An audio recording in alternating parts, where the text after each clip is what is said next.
هغو مېلمنو ته چې له موږ سره یې په دې استراتیژي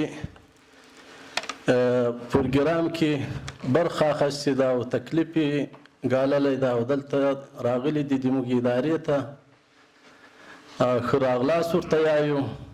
الله تعالی جل جلاله څخه د اجر عظیم غوښتونکي یو ورته.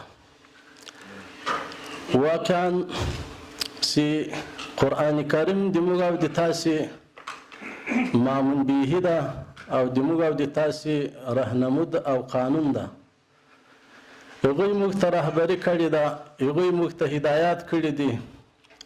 مخکې آیت کریمه چې موږ تاسو په مخکې تلاوت کو چې مسلمانان باید یو له بله تعاون و کومک و معاونت سره وکړي او دا د اسلام له اصولو څخه یو ډیر عظیم اصل ده او دا د کورنیو د اجتماع د هر وګړي لپاره یو عظیم ضرورت ده چې هر مسلمان له بل مسلمان څخه کومک غوښتی سي او کومک یې حق ده.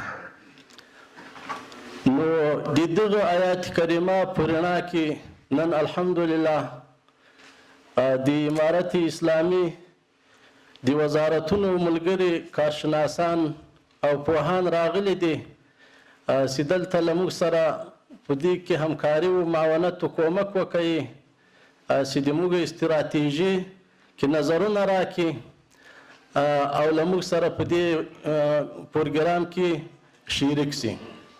موږ یې راتګ ستایو او له الله جل جلاله څخه ورته د اجر عظیم غوښتونکي یو.